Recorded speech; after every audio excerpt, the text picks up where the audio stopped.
Media Prime, a forge world in the Ultima Segmentum where the sky burned perpetual orange from manufacturum emissions. For 3 months, the forces of chaos had besieged the planetary capital, transforming faithful Imperial citizens into gibbering cultists. Blood covered the rock-crete streets. Demonic sigils burned on half-block walls. The 44th Cadian Regiment had held the central plaza for 6 days straight, laser guns overheating in their hands, waiting for the inevitable moment when the warp spawn would overwhelm their positions.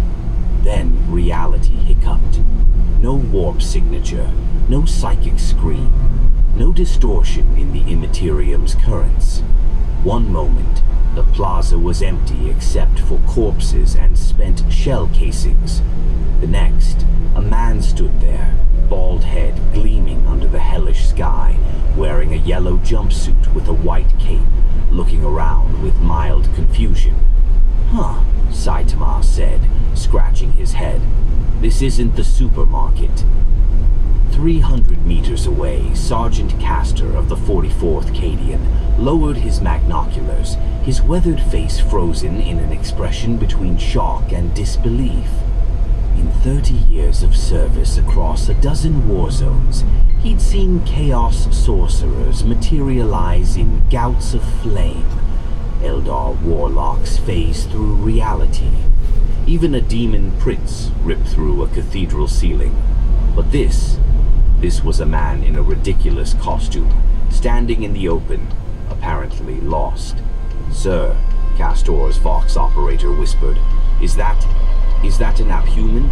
Some kind of mutant?" Before Castor could respond, the Chaos Warband attacked. They came screaming from the ruins of the Administratum building, 40 cultists in flayed skin and rusted armor, eyes burning with the madness of the ruinous powers, chain axes roaring. Leading them was something that had once been human, a chaos champion whose body had been blessed with mutations, arms ending in claws of blackened bone, face split by a vertical mouth lined with brass teeth. Saitama turned toward the noise, expression neutral. The champion bellowed a war cry in a language that predated human civilization, a sound that should have frozen mortal hearts. The cultists fired autoguns and stub pistols, hundreds of rounds chewing up the rockcrete around the yellow-suited man. Saitama stood there, bullets disintegrating against his body like raindrops, not even bothering to dodge. He watched them approach with the same expression someone might wear while waiting for a bus. "Oh," he said, as the champion leaped toward him, claws extended, moving faster than any unaugmented human should. "Are you guys villains?" The champion's claws struck Saitama's face with enough force to decapitate a space marine. Nothing happened. The champion's eyes widened, all 7 of them, scattered across his mutated skull. He struck again, faster, harder, channeling the dark blessings of his patron god. His claws shattered against Saitama's cheek like glass against adamantium. "Yeah," Saitama said, sounding slightly disappointed. "You're villains." He raised one fist. "Okay." The punch was casual, almost lazy. Saitama barely put any thought into it, the kind of strike he'd use to tap someone on the shoulder. His fist connected with the champion's chest. The Chaos Champion exploded. Not metaphorically. His entire body converted to a red mist, armor fragments spinning away like shrapnel, demon-blessed weapons clattering uselessly to the ground. The shockwave continued through the warband, liquefying the first rank of cultists, sending the rest tumbling backward like children's toys in a hurricane. Silence descended on the plaza, broken only by the drip of organic matter from nearby walls. Saitama looked at his fist, then at the destruction, then sighed. Too weak. 300 meters away, Sergeant Castor stood frozen, magnoculars slipping from nerveless fingers.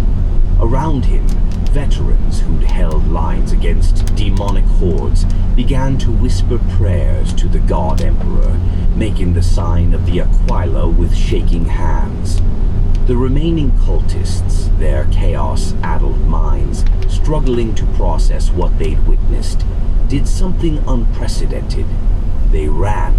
20 warriors blessed by the dark gods, who should have fought to the last man, turned and fled into the ruins, screaming. Saitama watched them go, then looked around the devastated plaza, at the imperial fortifications in the distance, at the burning sky. He scratched his head again. "Where am I?" he said to nobody in particular. Then, with growing concern, "Did I miss the sale?" In the Cadian command post, alarms were already wailing. Cogitators sparked and died, unable to process the readings. A junior tech priest began speaking in panicked binary, his mechadendrites twitching erratically. Captain Thorne, commander of the 44th, stared at the picked feed showing the yellow-suited figure standing among the remains of a chaos warband that had, seconds ago, been advancing on their position. "Get me an astropath," Thorne said, his voice carefully controlled. "Now. The Inquisition needs to know about this immediately." On the plaza, Saitama pulled out his phone, somehow still functional despite there being no cellular infrastructure for 10,000 light years, and frowned at the "no service" message.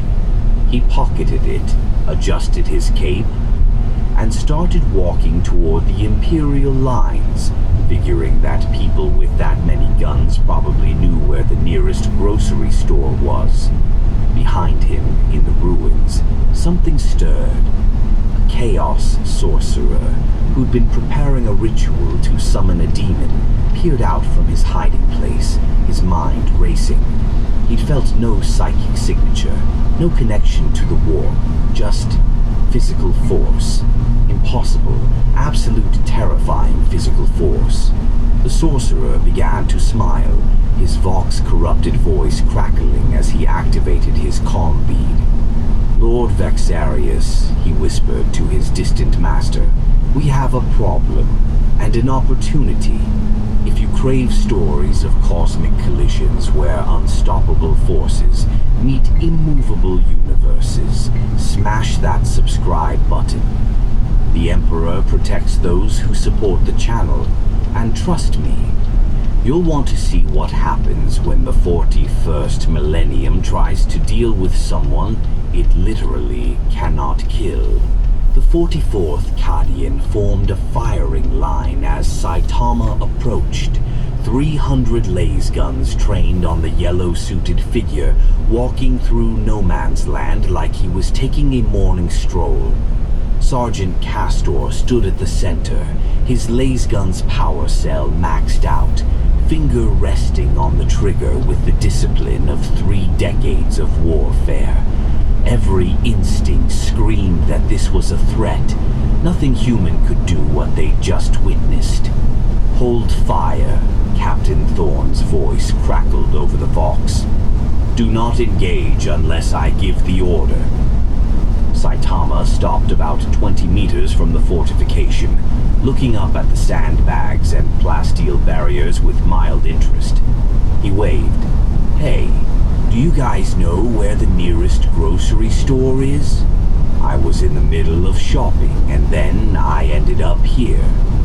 Dead silence. Castor exchanged glances with his squad. In low Gothic, heavily accented from a dozen different regiments serving together, the words were clear enough, but the question, the sheer mundane absurdity of it, made no sense. "Identify yourself," Thorne's voice boomed from the Voxcasters. "By whose authority do you walk this war zone?" Saitama blinked. Authority? I'm just a guy who's a hero for fun. Name's Saitama. He looked around at the devastated cityscape, the burning buildings, the distant sound of artillery. What happened here looks pretty bad. A hero for fun. Castor's grip tightened on his laser gun. Either this was the most elaborate chaos trick he'd ever seen, or something far stranger was happening. He'd heard rumors of sanctioned psychers who could level buildings, of living saints who manifested the Emperor's will in physical form. But those entities radiated power, made reality bend around them. This man felt like nothing, just a person in a costume.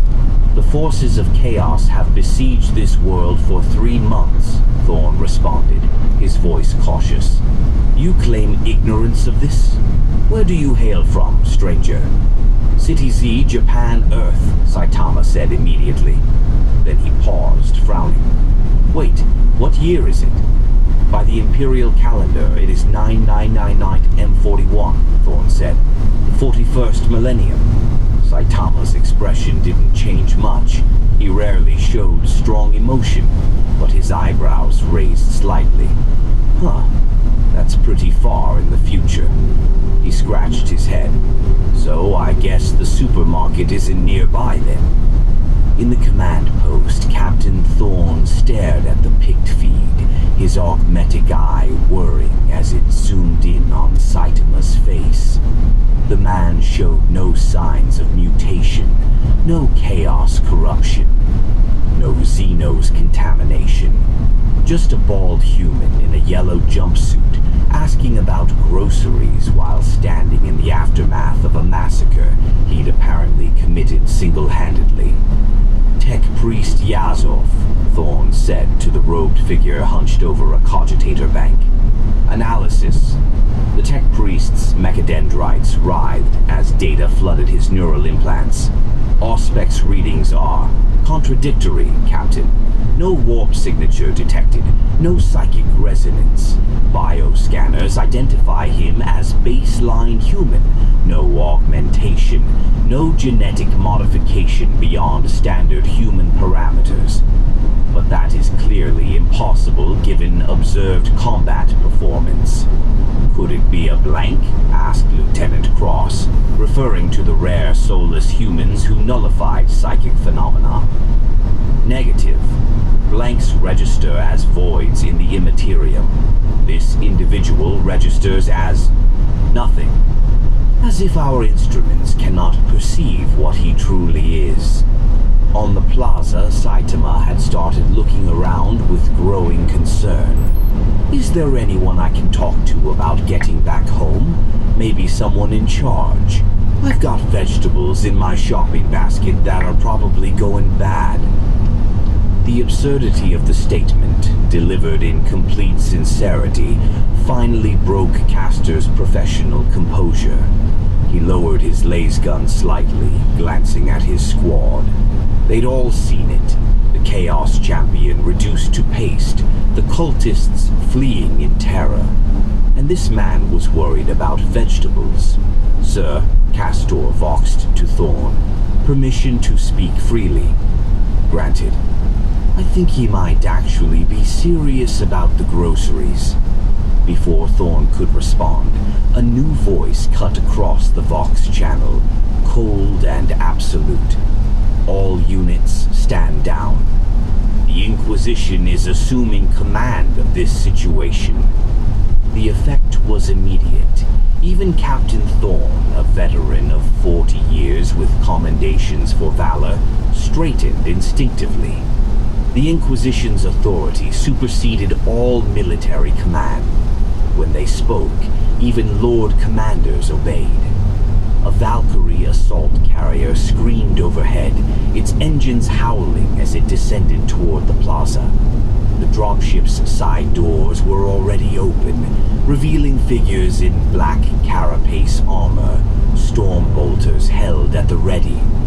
But in the center, standing with absolute confidence, was a woman in power armor bearing the inquisitorial rosette, a symbol that granted her authority to destroy entire worlds if necessary.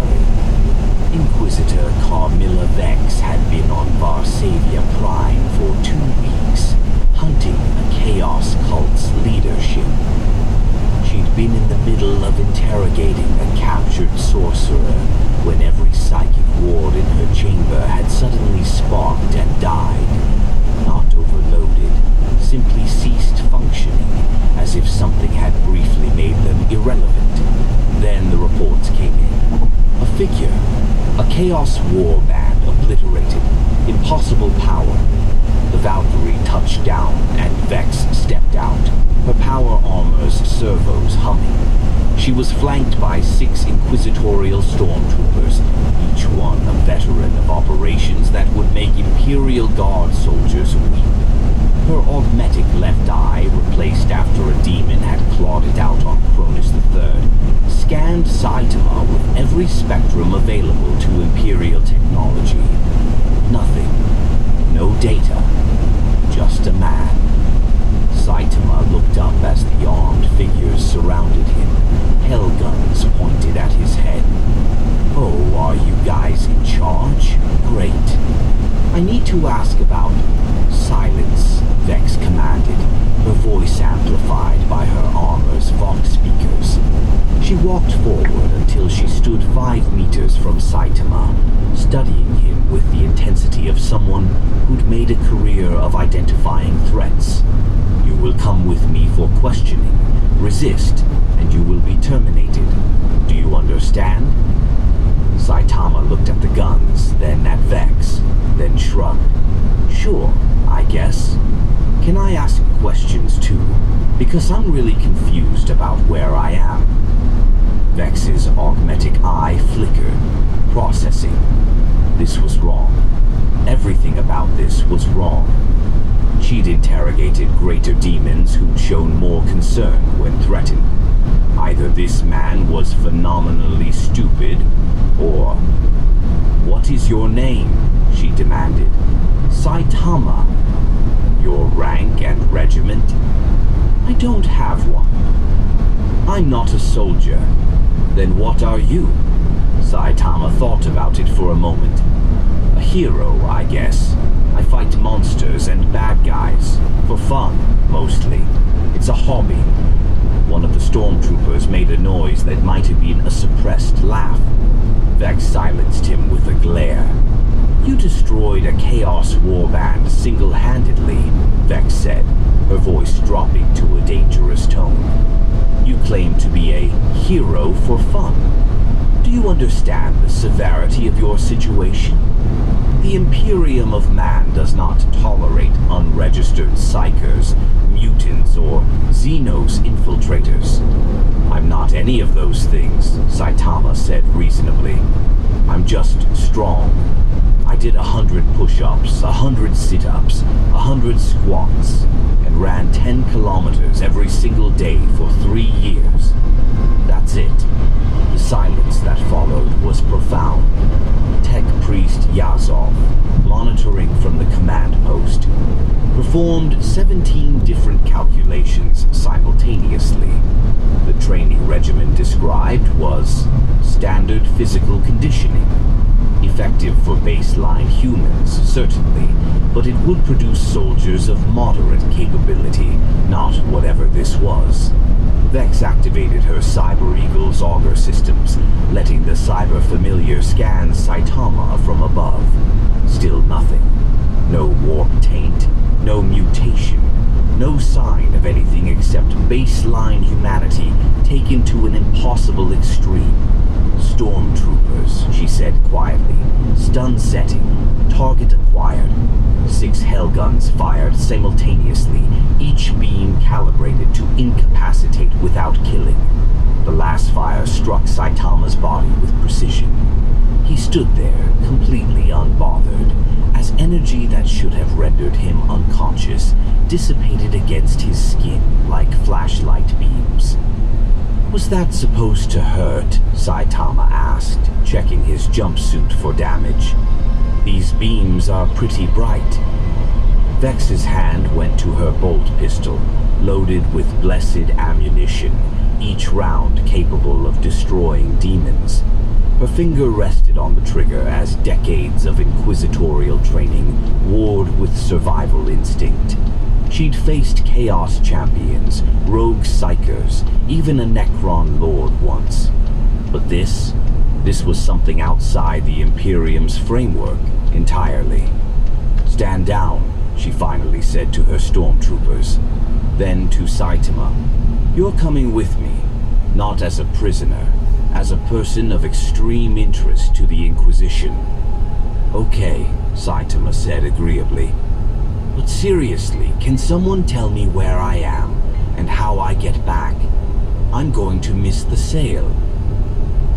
High above Varsavia Prime, in a ship that didn't register on any Imperial augurs, a Chaos sorcerer named Vexarius watched through scrying flames. He saw the yellow-suited figure. He felt the absolute absence of the warp around him. And slowly, carefully, he began to smile. "Pure physical might," he whispered. "No connection to the immaterium. The anathema's opposite number. Khorne will be interested." The Inquisitorial Fortress was a repurposed cathedral on the edge of Varsavia Prime's capital, its Gothic spires crowned with anti-aircraft batteries and auger arrays. Gargoyles that had once wept holy water now housed automated turrets. Stained glass depicting the Emperor's ascension had been replaced with armored shutters. Inside, the nave had been converted into an interrogation complex where suspected heretics faced judgment under the unblinking gaze of the Inquisition. Saitama sat in a reinforced chair designed to restrain space marines, the adamantium shackles hanging open because Inquisitor Vex had quickly realized they were pointless. He looked around the chamber with mild interest, at the psychic wards carved into every surface, at the peak recorders capturing every angle, at the servo skull floating near the ceiling, its dead eyes glowing red. "This place is pretty fancy," Saitama said. "Kind of creepy, though. Why are there so many skulls?" Vex stood across from him, power armor removed to reveal the black body glove beneath, though her bolt pistol remained holstered at her hip. Her augmetic eye had been cycling through every spectrum for the past hour, trying to find some explanation for what she was witnessing. Behind her, Tech Priest Yazov worked at a cogitator array, muttering prayers to the Omnissiah as contradictory data flooded his neural implants. "The skulls serve the Emperor in death as they did in life," Vex said, her tone neutral. She'd conducted thousands of interrogations. The key was establishing dominance, breaking down the subject's mental defenses, finding the crack in their story. But Saitama showed no signs of stress, no physiological responses to questioning, no indication he understood the danger he was in. "Saitama," she began, activating a hololith projector. Images appeared in the air between them, picked captures of the Plaza Massacre. "Explain what happened here." Saitama leaned forward, squinting at the frozen image of the Chaos Champion mid-charge. "Oh, that guy. Yeah, he attacked me, so I punched him. He was pretty weak, though, broke apart in one hit." "That guy was a Chaos Champion," Vex said, her voice hardening. "Blessed by the ruinous powers, enhanced beyond human limits, wielding weapons that have killed space marines. You're telling me you defeated him with one punch?" "Yeah, I mean I tried not to."